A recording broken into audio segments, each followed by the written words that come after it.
I have met them at close of day, coming with vivid faces, from counter or desk among gray 18th-century houses. I have passed with a nod of the head, or polite meaningless words, or have lingered a while and said, polite meaningless words, and thought before I had done of a mocking tale or a gibe to please a companion around the fire at the club, being certain that they and I but lived where motley is worn. All changed, changed utterly. A terrible beauty is born. That woman's days were spent in ignorant goodwill, her nights in argument, until her voice grew shrill. What voice more sweet than hers, when young and beautiful she rode to harriers?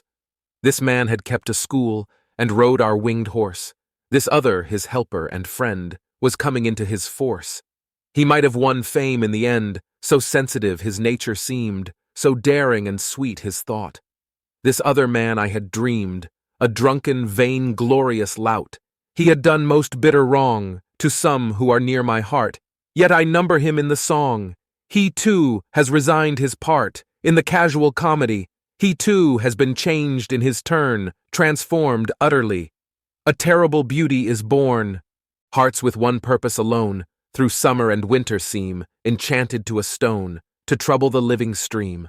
The horse that comes from the road, the rider, the birds that range, from cloud to tumbling cloud, minute by minute they change. A shadow of cloud on the stream changes minute by minute. A horse hoof slides on the brim, and a horse plashes within it.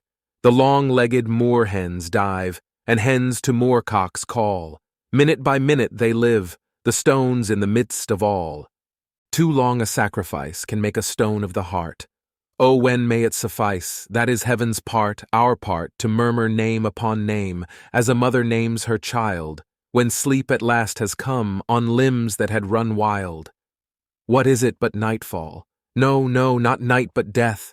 Was it needless death after all? For England may keep faith for all that is done and said. We know their dream, enough to know they dreamed and are dead. And what if excess of love bewildered them till they died? I write it out in a verse. Macdonough and McBride and Connolly and Pierce, now and in time to be, wherever green is worn, are changed, changed utterly. A terrible beauty is born.